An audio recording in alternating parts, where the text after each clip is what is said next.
नमस्कार, स्वागत है आपका एबीपी न्यूज में। आपके साथ मैं अखिलेश आनंद हूं। आप देख रहे हैं ऐलाने जंग। ऐलाने जंग मतलब खबरों का वो बुलेटिन जहां जिन राज्यों में चुनाव है वहां से संबंधित सारी खबरें हम आप तक पहुंचाते हैं। कल तेलंगाना में वोटिंग है और इसी के साथ इस साल का चुनाव खत्म हो जाएगा। सभी को इंतजार अब 3 दिसंबर का है, जब 5 राज्यों के वोटों की गिनती होगी। सवाल यह है कि 3 दिसंबर को कौन होगा छूमंतर। इसका मतलब यह भी आप निकाल सकते हैं कि 3 दिसंबर के नतीजों का बादशाह कौन बनेगा, क्योंकि 3 दिसंबर के नतीजों से सिर्फ 5 राज्यों में सरकार ही नहीं बनेगी, बल्कि देश के दिग्गज नेताओं की तकदीर भी तय होगी। तो आज ऐलाने जंग की कवर स्टोरी में हम बात उन दिग्गजों की करेंगे जिनकी किस्मत 3 दिसंबर को तय होगी। हम आपको रिपोर्ट दिखाएंगे। देखिए, महत्वपूर्ण है कई मायनों में ये जो नतीजे आएंगे। दरअसल इसे एक लिटमस टेस्ट के तौर पर देखा जा रहा है। 2024 का ये सेमीफाइनल मुकाबला है। चूंकि वो फाइनल मुकाबला है, वहां पर क्या होगा, एक उसकी दिशा और दशा यहां से पता चल सकती है। संकेतों के बड़े मायने मतलब होते हैं राजनीति में। तो इन राज्यों में जो नतीजे आएंगे उससे बहुत हद तक यह तय हो जाएगा कि लोकसभा में क्या होने जा रहा है, किसका जादू चल रहा है और किसे जनता नकार रही है। 3 दिसंबर जादूगर ही छूमंतर। 3 दिसंबर कांग्रेस ही छूमंतर। 3 दिसंबर यानी वो तारीख जब देश के सियासी सूरमाओं की तकदीर लिखी जाएगी। 3 दिसंबर को 5 चुनावी राज्यों के नतीजे आएंगे और देश के दिग्गज नेताओं के सियासी भविष्य का फैसला हो जाएगा। 2024 के लोकसभा चुनाव से पहले का ये सेमीफाइनल है और 3 दिसंबर को 5 राज्यों के नतीजों से साफ होगा कि देश की जनता का मूड क्या है। 3 दिसंबर यानी रविवार के दिन 5 राज्यों में वोटों की गिनती होगी। मध्य प्रदेश, राजस्थान, छत्तीसगढ़ के साथ ही तेलंगाना और मिजोरम के नतीजे आएंगे। इन 5 राज्यों में सबसे बड़ा राज्य मध्य प्रदेश है, जहां बीजेपी की सरकार है। राजस्थान और छत्तीसगढ़ में कांग्रेस अभी सत्ता में है, जबकि तेलंगाना में बीआरएस और मिजोरम में एमएनएफ की सरकार है। चुनाव प्रचार में तमाम दिग्गज नेताओं ने दिन रात एक करके पसीना बहाया। बीजेपी की तरफ से प्रधानमंत्री नरेंद्र मोदी, गृह मंत्री अमित शाह और पार्टी अध्यक्ष जेपी नड्डा ने मोर्चा संभाला, तो कांग्रेस की कमान राहुल गांधी और प्रियंका गांधी के हाथों में रही। मध्य प्रदेश, राजस्थान, छत्तीसगढ़ और मिजोरम में वोटिंग हो चुकी है। कल तेलंगाना में वोटिंग खत्म होने के साथ ही इस साल होने वाले लोकतंत्र के महापर्व का उत्सव खत्म हो जाएगा। 5 राज्यों के चुनाव में क्षेत्रीय नेताओं की किस्मत तो दांव पर लगी हुई है। साथ ही साथ प्रधानमंत्री नरेंद्र मोदी के करिश्माई नेतृत्व और राहुल प्रियंका की जोड़ी की साख भी दांव पर लगी है। साथ ही 3 दिसंबर को 5 राज्यों के ये नतीजे तय करेंगे कि राजस्थान के सीएम अशोक गहलोत का सियासी भविष्य क्या होगा, पूर्व मुख्यमंत्री वसुंधरा राजे के सियासी फ्यूचर का क्या होगा, मध्य प्रदेश के सीएम शिवराज सिंह चौहान की पॉलिटिक्स का क्या होगा, पूर्व मुख्यमंत्री कमलनाथ की किस्मत भी इस तारीख को तय होगी।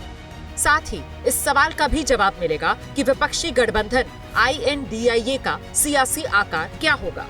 इन सवालों के जवाब का देश को बेसब्री से इंतजार है।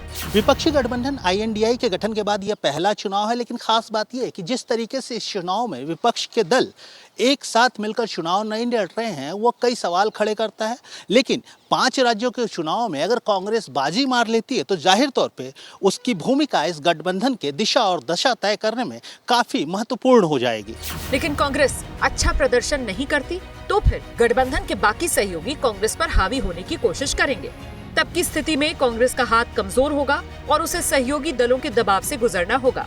इन चुनाव में कांग्रेस ने सहयोगी दलों को ज्यादा भाव नहीं दिया।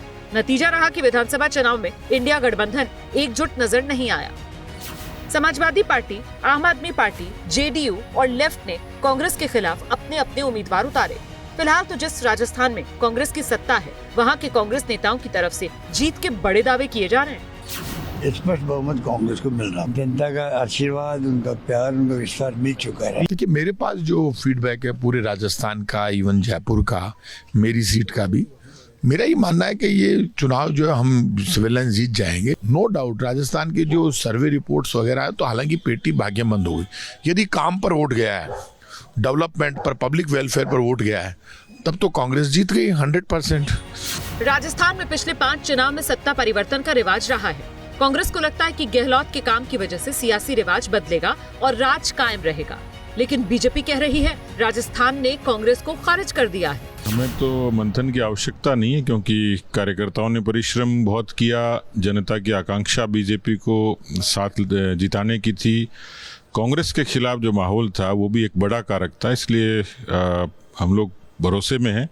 पूरे विश्वास के साथ कह सकता हूं कि बीजेपी अच्छे बहुमत के साथ सरकार में आएगी। राजस्थान के चुनाव में अगर बीजेपी जीतती है तो फिर अशोक गहलोत और वसुंधरा राजे दोनों का सियासी भविष्य भंवर में फंस सकता है। कांग्रेस जीतती है तब तो फिर जीत का सेहरा जादूगर यानी अशोक गहलोत के सिर पर बंधेगा, लेकिन कांग्रेस हारती है तो ठीकरा भी गहलोत पर ही फूटेगा। ऐसे में बीजेपी की जीत से वसुंधरा का सियासी भविष्य तय होगा, क्योंकि बीजेपी ने बिना किसी चेहरे को सीएम प्रोजेक्ट किए हुए केवल मोदी के चेहरे पर चुनाव लड़ा है। ऐसे में वसुंधरा का क्या होगा पता नहीं। उधर मध्य प्रदेश में बीजेपी के सामने सत्ता बचाने की चुनौती है और पार्टी के नेता चुनाव के बाद ये दावा कर रहे हैं कि अब तक की सबसे बड़ी जीत इस बार पार्टी हासिल करने जा रही है। देखिए, भारतीय जनता पार्टी पूरी तरीके से कॉन्फिडेंट होकर के केंद्र की सरकार माननीय प्रधानमंत्री जी के नेतृत्व में और मध्य प्रदेश के अंदर जो काम हुआ है तो विकास और गरीब कल्याण पर, ये हमें कॉन्फिडेंट करता है कि भारतीय जनता पार्टी मध्य प्रदेश के इस चुनाव में ऐतिहासिक बहुमत से सरकार बनाएगी। मध्य प्रदेश के चुनाव में सत्ताधारी बीजेपी को कांग्रेस ने बड़ी चुनौती दी। कांग्रेस भी जीत के दावे कर रही है। देखिए, सबसे पहली बात है कि प्रचंड बहुमत का आश्वासन जनता ने दिया हुआ है। प्रचंड बहुमत से जीतेंगे कमलनाथ जी, कांग्रेस की सरकार के नए मुख्यमंत्री बनेंगे, मध्य प्रदेश को नया सवेरा देंगे। जितना लोगों ने आका है उससे कहीं ज्यादा पिछली बार की तरह हंग असेंबली नहीं आनी है। एक थम्पिंग मेजॉरिटी जिसको प्रचंड बहुमत कहते हैं उस तरफ कांग्रेस जा रही है। मध्य प्रदेश के नतीजों से शिवराज और कमलनाथ की किस्मत भी 3 दिसंबर को तय होगी।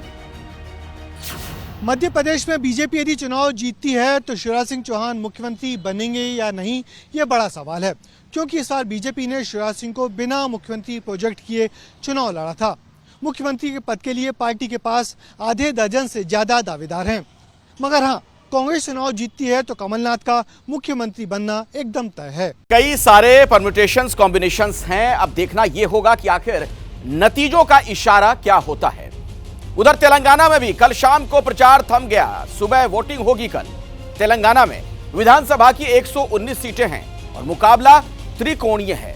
बीजेपी हो या कांग्रेस या बीआरएस, सब एड़ी चोटी का जोर लगा रहे हैं।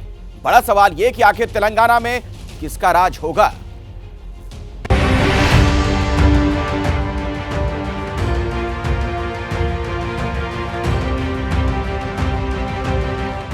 खूब हुआ प्रचार, मंच से नेताओं की दहाड़।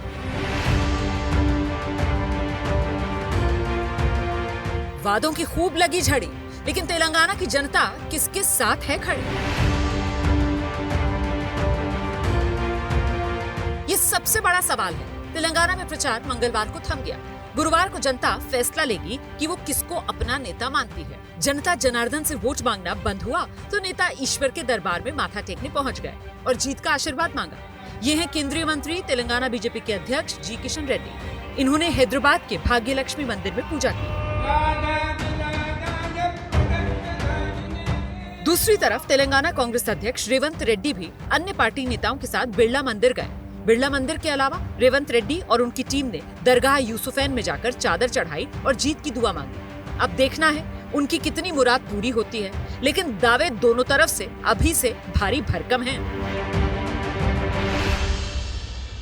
गोशामेल विधानसभा भारतीय जनता पार्टी का एक गढ़ बन चुका है, तो ये माहौल देखते हुए 100% 2023 का जो चुनाव है, कल पोलिंग है और कल की पोलिंग में जिस डब्बे में खुलेगा डब्बा 3 तारीख के दिन सिर्फ बीजेपी और कमल ही खिलेगा।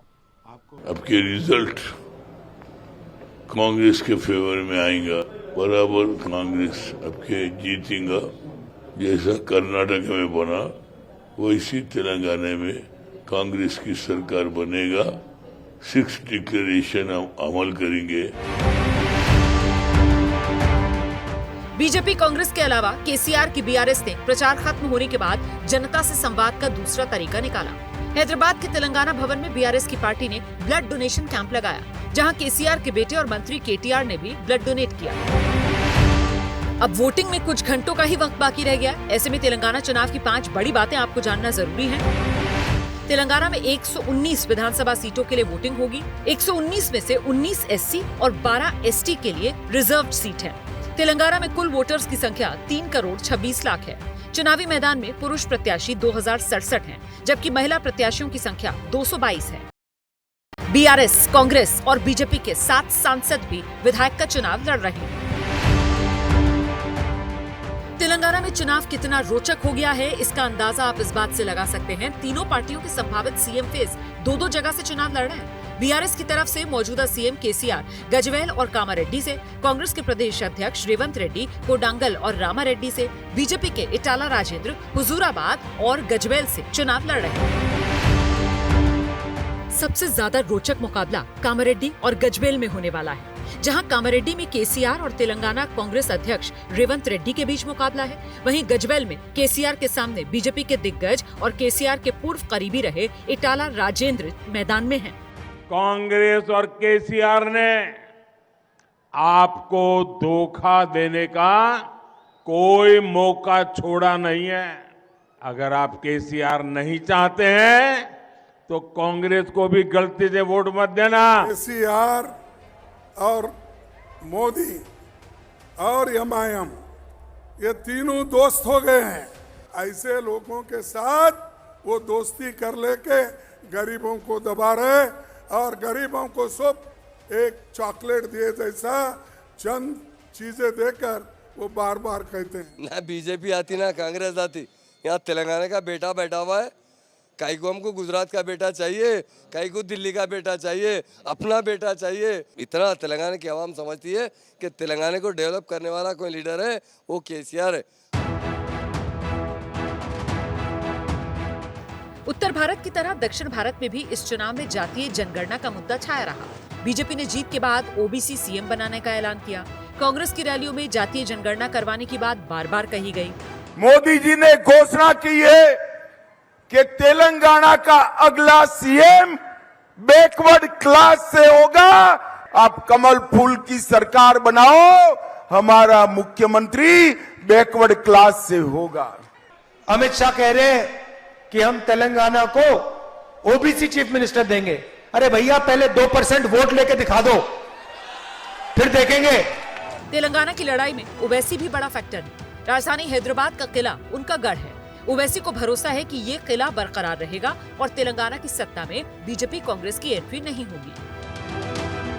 हमको तो ये लग रहा है कि जमीन तो एमआईएम पार्टी के साथ है और मामू के साथ भी जमीन है, मगर पुकारा दूसरों का बहुत हो रहा है। तो जब तक जमीन पे आपकी पकड़ रही और पुकारे से कुछ नहीं होगा। जब से तेलंगाना का जन्म हुआ तब से सत्ता के शिखर पर हमेशा केसीआर ही रहे। केसीआर फिर मैदान में हैं, लेकिन इस बार चुनौती पहले से कड़ी है। मुश्किल है, देखना है केसीआर कुर्सी बचा पाते हैं या फिर कमल या हाथ को जनता का साथ मिलता है। छत्तीसगढ़ में सीएम दावेदारों को लेकर कयासों का बाजार गर्म है। कई नाम रेस में हैं। अलग अलग गुट की तरफ से नाम पेश किए जा रहे हैं, लेकिन छत्तीसगढ़ के बीजेपी प्रभारी ओम माथुर ने दावा किया कि इस बार बीजेपी छत्तीसगढ़ को सरप्राइज सीएम देने वाली है।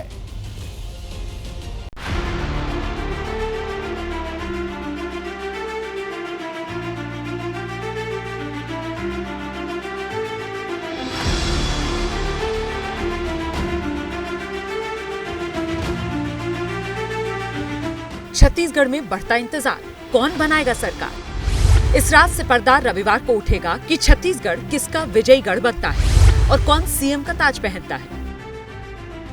3 दिसंबर को पहले नतीजे आएंगे, फिर किसी भी पार्टी के आलाकमान की रजामंदी और विधायकों के विश्वास के बाद ही सीएम के नाम का ऐलान होगा। हालांकि चर्चाओं का बाजार गर्म है। कांग्रेस की तरफ से मौजूदा सीएम भूपेश बघेल का दावा इस बार भी मजबूत है, लेकिन अगर बीजेपी जीती तो कौन बनेगा छत्तीसगढ़ का सीएम।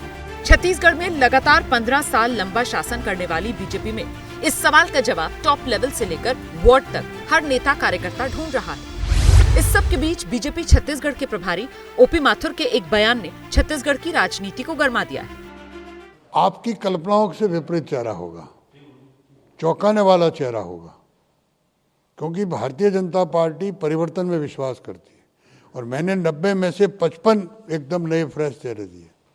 तो इसलिए इंतजार करिए कौन चेहरा होगा। इस समय कमल का फूल हमारा चेहरा है। चौंकाने वाला सीएम, इसके अलग अलग मतलब छत्तीसगढ़ के सियासी जानकार निकाल रहे हैं।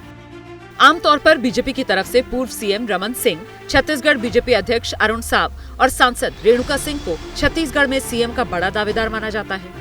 लेकिन चौंकाने वाला सीएम वाले इस बयान की पृष्ठभूमि समझने के लिए आपको थोड़ा पीछे लेकर चलते हैं। 9 नवंबर को अमित शाह ने छत्तीसगढ़ में रोड शो किया। इस रोड शो में अमित शाह के साथ खड़े नेता का नाम ओपी चौधरी है। कौन है ओपी चौधरी बताएंगे आपको, लेकिन उससे पहले अमित शाह का बयान सुनिए।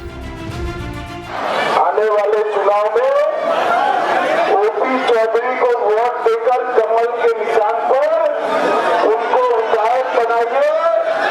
आप विधायक बनाइए, पार्टी ओपीसी को बड़ा बनाने का काम करेगी। अब आप समझ गए होंगे ओपी माथुर का चौंकाने वाला सीएम वाला बयान और अमित शाह का 9 नवंबर को किया ऐलान। कहीं ओपी चौधरी को रेस में सबसे आगे होने का इशारा तो नहीं? ये ही सियासी गलियारों में सबसे बड़ी चर्चा का विषय बना हुआ है। कौन है ओपी चौधरी, जिनका बायोडेटा काफी मजबूत है? रायगढ़ विधानसभा सीट से बीजेपी के उम्मीदवार हैं। छत्तीसगढ़ बीजेपी के महासचिव हैं। 2018 में बीजेपी में शामिल हुए। 2005 बैच के रिटायर्ड आईएएस हैं। दंतेवाड़ा और रायपुर जैसे जिलों के डीएम रहे हैं। राष्ट्रीय और प्रदेश नेतृत्व की पसंद भी माने जाते हैं। अगर राज्य में बीजेपी की सरकार बनती है तो ओपी चौधरी कई मायनों में सीएम पद के दावेदार हो सकते हैं। ओबीसी समाज से होना भी ओपी चौधरी का दावा मजबूत कर रहा है, लेकिन स्थानीय स्तर पर स्वीकार्यता एक बड़ा सवाल है।